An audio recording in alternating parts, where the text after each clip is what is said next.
Unasemaga mshike mshike bana, hii ni mshike mshike nguo kuchanika. Sasa sikiliza nakwambia.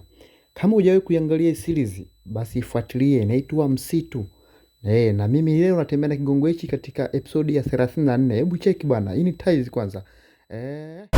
Msitu.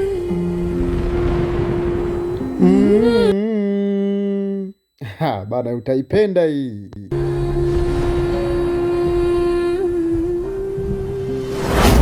Bana ni msitu na ni msitu kweli, ni msitu wa maajabu ambao hujawahi kutokea nchini Tanzania. Bana msitu ulikuwa na masharti makali sana bana. Ukiingia ukavunja masharti tu, basi huwezi ukatoka ukiwa salama. Hiki ndicho kinachoenda kuwakuta hawa jamaa ndani ya msitu huu. Huyu anaitwa Kichuchu bana.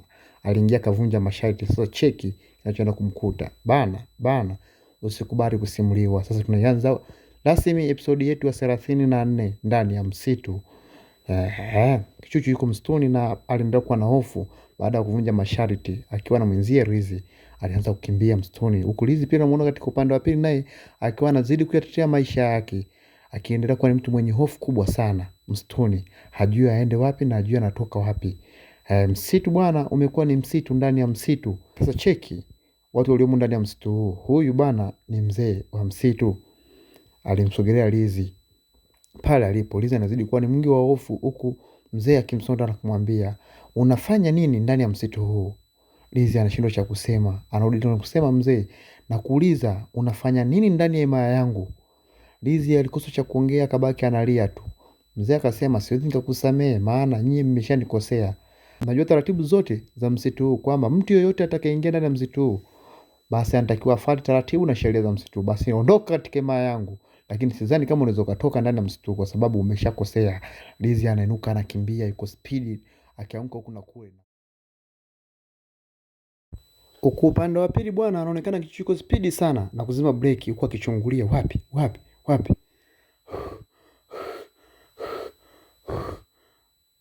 Huko nyuma anaanza kuhisi kitu cha ajabu. Ghafla anemkimbia yuko nyuma yake. Huyu hapa tayari. Kama tulivyoona pale awali mwanzo picha inaanza, huu ndio ulikuwa utangulizi wetu.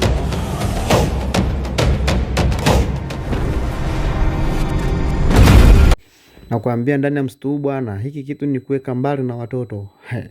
Hatujawahi kuona movie kama hii hapa Tanzania, lakini kwa mara nyingine tena tunasema kwamba tunaweza. TZ number 1. Bana hiki ni cha kwetu sisi sote. Tusiache kusupport na kusubscribe channel zetu za J4 Media and Sniper Film. Bwana hizo ni account ambazo zinatuletea vigongo vipya na vizuri zaidi kutoka hapa nchini Tanzania. Hebu cheki Rizi akiwa amejificha, anahisi kama vile nyuma yake kuna mkono hivi, anageuka. Anajishangaa, mbona nimekuwa tena mimi? Inawezekanaje hii? Rizi anakuwa ni mwingi wa hofu, huko akitikisa kichwa. Anamwambia, naomba nahitaji nikusaidie, kama hutojali. Naomba unifuate. Bana, wewe ungekubali? Ulishajiona mkiwa wawili? Mimi hapana, siwezi nikafanya kitu kama hicho. Hata Rizi alikataa, alisema bana mimi siwezi. Hapana. Anamwambia usioniogope. Nahitaji nikuoneshe njia kutoka ndani ya msitu huu. Rizi anatikisa kichwa, anasema hapana, usiniogope. Tafadhali, naomba mkono wako nikutoe ndani ya msitu huu. Rizi kwa wasiwasi, hofu ikiwa imemtawala, anapeleka mkono wake, lakini moyo wake unakuwa na sita sana kumpa mkono huyu mtu. Mwisho siku anapeleka mkono taratibu kumpatia huyu mtu aliyefanana naye, lakini mashaka na hofu ikiwa imeendelea kumtawala sana Rizi. Kwa ujasiri anajitoa kumpatia mkono, lakini moyo wake hauko tayari kabisa. Ghafla anampatia mkono, anamshika na kumuinua, huku akimwambia, haupasi kuniogopa kabisa, mimi ni rafiki yako, wewe tunafanana. Nahitaji kukutoa ndani ya msitu huu, hebu nifuate. Rizi taratibu akiangaza huku na kule. Basi sawa, huku akimsogelea kwa kupiga hatua kumfuata. Kwa mbele anafika, anasimama. Rizi anamwambia, mbona umesimama? Na naamini kuwa wewe ni rafiki yangu kweli, maana umeniahidi kunitoa ndani ya msitu huu. Nasubiria tu utekelezaji wako. Naomba unisaidie, nahitaji kutoka ndani ya msitu huu. Ile kopi bana ya Rizi haikuongea, ghafla inageuka. Rizi ndo anashangaa, saa ngapi asiye banza kubadilika kwa demos. Anapiga kelele huku akiteketea. Rizi usinitanie, miguu nisaidie. Huku upande wa pili pia bana tunamuona Kichuchu akiwa amekaa ametulizia, huku akili yake haiko sawa kabisa, nasikia harufu ya sigara. Nani? Sigara inatokea wapi? Kumbe mshikaji yuko hapa bana. Hebu ngoja nipige kwanza fegi hapa nitulize akili yangu, maana akili yangu iko wengi sana. Nisikuchanganyikiwa mjukuu wangu. Akili yangu iko ovesi. Sasa anaanza kufikiria, nimegeuka nikapewa sigara. Na nani? Msituni. Kugeuka. Anamwona mzee Mandevu amekaa.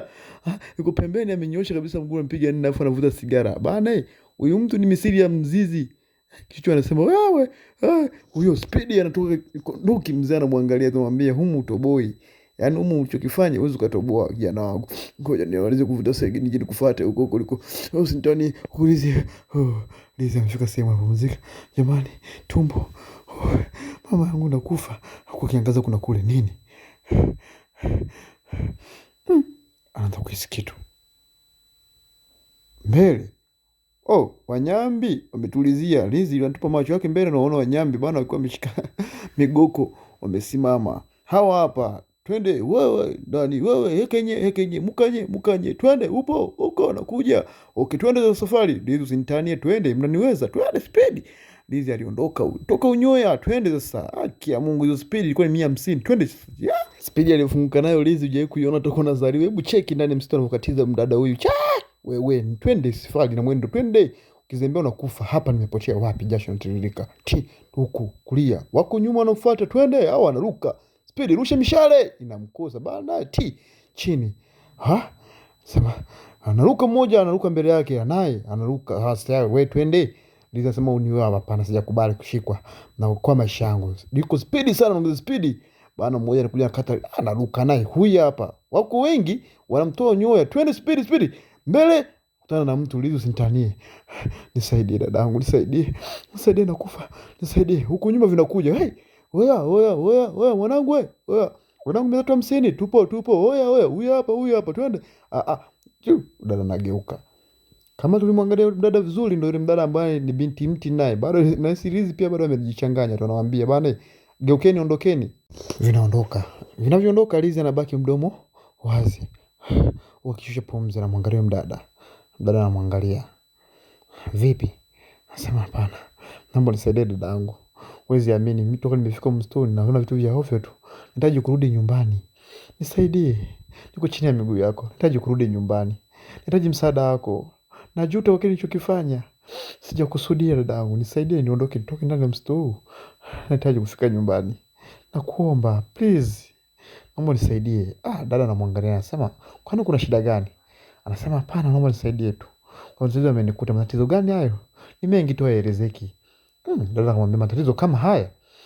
Huku binti anamwambia kama haya anabadilika naye anakuwa ndo yule bana Anasema, "Hapa nimeingia cha kike." Anazima chini. Bana ni noma huku kichwa kiwa anatembea yuko wengi sana. Mzee wa mzizi kamtia wengi. Anagusa kichwa chake anaona kabisa kiko sawa. Huko anaangalia tu wawili. Miti anaona inacheza anatembea. Huku nakula na yumba. Twende na wewe. Bana hatua zake zinakuwa zinatua mbaya ndani yake. Unaona?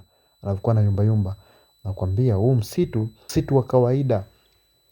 Hii ndo The Forest msitu bana. Kama hujitizama kuanzia episode ya kwanza mpaka episode ya 34 hii leo nimekuletea mimi bana ni kigongo cha moto sana. Usipange kukosa. Kikubwa tu unachokusini kwamba usiache kusubscribe channel yetu ya Naipa Film pia, lakini usiache kusubscribe channel hii ya J4 Media. Kichu naye anaanguka chini anazima.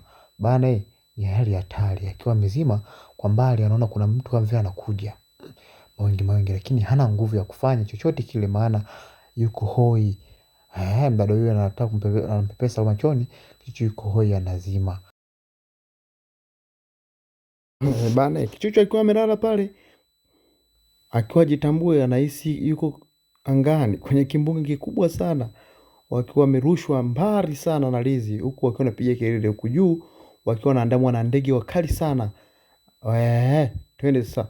Speedy wanakuja na shuka chini wako chini. Wanashindwa kujua wako sehemu gani. Lizi anainuka kiuno changu mama maskini. Kiuno. Kichuchu na anainuka. Hapa tuko wapi hapa tena jamani? Lizi kwa kiangaza. Kichuchu, tuko wapi? Kichuchu anasimama haraka kwa kiangaza. Ndo tumeshatoka msituni tayari nini? Tuko sehemu gani hapa? Lizi naye anasema hata mimi mwenyewe sijui. Tumefikaje huku? Kuna mtu anasikika sauti yake kwa anamwambia mko sehemu salama. Lizi anamwambia Kichuchu, huyu mdada sio mtu mzuri kabisa, tusimwamini. Dada, hapana. Mko sehemu salama, mnahitaji kupumzika. Kama mtojali ingieni ndani. Binti anaingia ndani. Kichuchu anamwangalia. Lizi, inapaswa tuwaamini hawa. Maana huko tulikotoka msituni ni bora hata na hapa. Huenda ukipata msaada. Lizi anasema hapana, hakuna msaada wa aina yoyote. Kichuchu anamwambia hebu nifuate. Jaribu kuniamini mimi sasa kwa sasa hivi. Hebu twende tumfuate huyu dada. Huenda kana msaada juu yetu. Lizi anasema basi sawa. Kichuchu twende bwana, nifuate usiogope. Uko na mimi.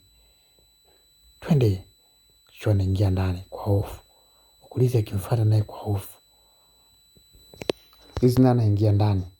Huku pembezoni mwa mti tunaona watu wawili wanaofanana sana kuanzia mavazi hadi sura wakiwa wanazungumza. Hapo tunamzungumzia binti mti na Ajuna.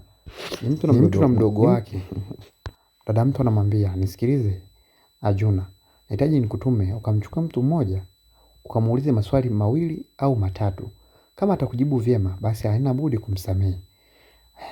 Binti mti anamwambia, sawa dada, nimekusikiliza. Upande wa pili anaonekana Lizi akiwa anaongea na Ajuna. Ajuna anamuuliza maswali. Binti, kwanza pole kabisa na majanga yalikukuta. Binti, asante, nimeshapoa. Unahitaji nikusaidie nini? Lizi, nahitaji unisaidie kutoka ndani ya msitu huu. Nahitaji kwenda nyumbani. Maana huko siwezi nikakaa kabisa. Basi sawa. Nitakuruhusu endapo utakapojibu maswali yangu mawili tu. Lizi, maswali gani hayo? Kimfano nikikupatia msitu, unaweza kuutumia katika matumizi yapi? Lizi anaangalia msitu. Huko akimwangalia dada, anamwambia dada, hata usihangaike. Mimi ninakoishi sidhani kama kuna vitu kama hivi. Sisi tunaishi mjini. Hatuna miti wala vichaka. Sasa unapozungumzia masuala ya msitu kama vile unanichanganya. Naomba unisaidie kutoka hapa niende nyumbani. Nakuuliza tena kwa mara nyingine utakuwa hujanielewa. Ajuna anamuuliza. Kimfano nikikupatia huo msitu, utaufanyia kazi gani? Lizi anamwambia, sina sababu ya kuwa na huo msitu kwa sababu changamoto nilizopitia ndani ya msitu huo zinatosha. Kifupi sihitaji msitu wala sioni umuhimu wa msitu. Ajuna anakasirika. Anamwangalia Lizi. Basi sawa. Unaweza ukaenda. Mimi nitakuja baadaye. Lizi anaangalia mbele, anageuka anamwangalia, anamwambia sawa, kisha anaondoka. Binti Ajuna anabaki anamwangalia sana, huku akiwa na hasira kubwa sana kwamba ni binadamu gani huyu asijua faida ya msitu. Kwa nini wanakuwa hivi?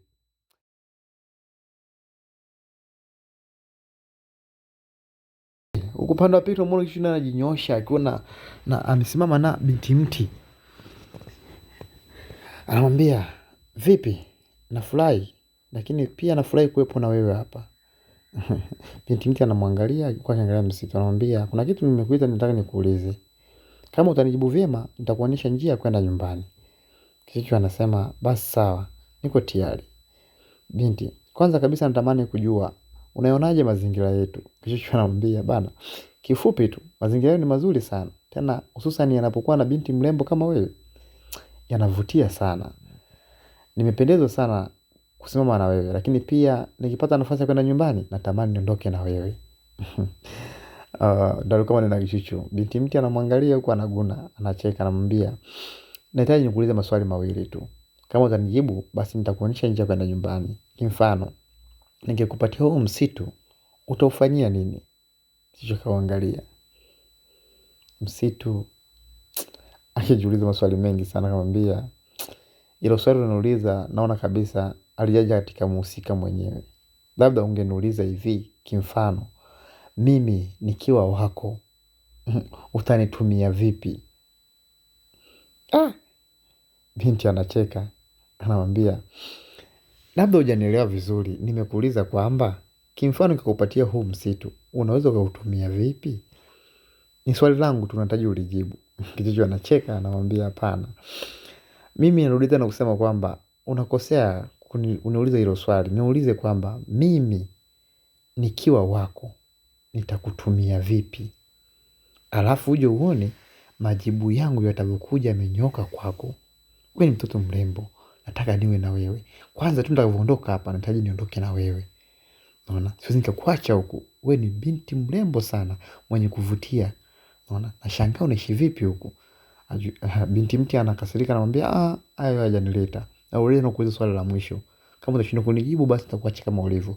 Kimfano nikupatia huu msitu, utautumia vipi? Kichwa anasikilizia, anafikiria, anasema basi labda nikujibu vizuri na mimi unielewe. Nikwambie tu ukweli, achana na mamitimiti yote haya, achana na mamsitu yote hayo unayozungumzia. Sema kwamba mimi okay, nikikupa nikiwa wako utanitumia vipi? Afu mimi je nikuoneshe aina ya matumizi nitakayokutumia, nitakufurahisha. Wewe ni mtoto mrembo sana, mlimbwende sana. Kwani unaishi huku? Jiona basi natosha. Naona kabisa mimi siwezi nikaongea lugha moja na wewe ukanielewa. Basi naomba nikuache. Ila fikiria hilo, natamani ujue thamani ya swali nalokuuliza. Tofauti na hapo, hakuna maongezi mengine yanaendelea. Kichuchu namwambia bana, unajua kama vile unanichosha tu.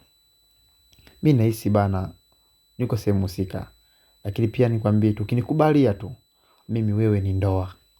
Harusi itafanyikia huku na itafanyikia mjini. Kwanza mjini tuna vitu vingi sana tunavyoishi navyo. Kule tuna air condition, tunapata hewa safi, unaona? Hebu nikubalie bana. Nahitaji kuondoka na wewe.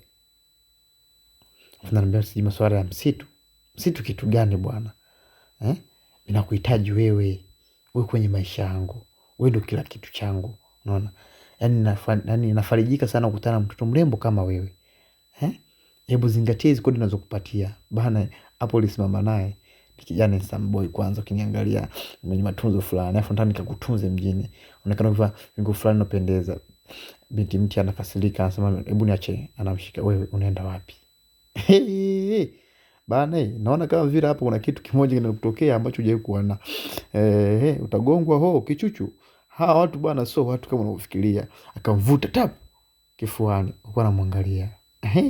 Bana binti hajawahi kushikwa hivi alivyoshikwa toka anazaliwa.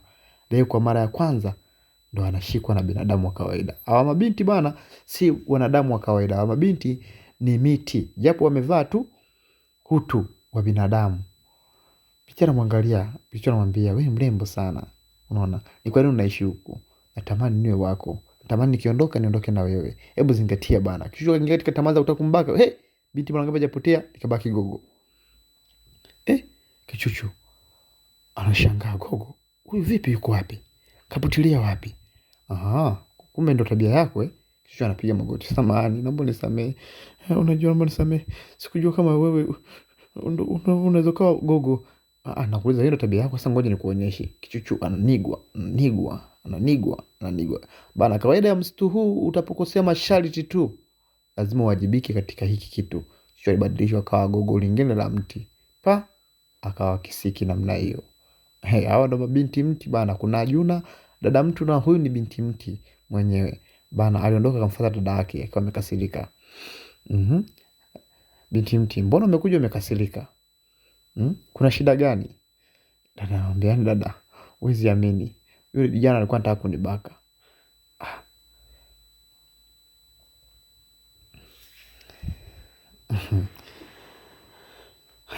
Juna anaguna. Basi pole sana mdogo wangu. Umefanya nini? Anamwambia nimempatia adhabu. Anachokistahili ndo kakipata. Basi sawa, umefanya vizuri. Lakini dada, mimi na kitu kimoja ndani nikwambie. Hawa binadamu kuelewa ni vigumu sana. Kuelewa sisi wajibu wetu au katika umuhimu wetu katika maisha yao ni ngumu sana. Sijajua ni lini wanaweza kufikia hatua kutuelewa kama sisi tuna thamani gani kwao.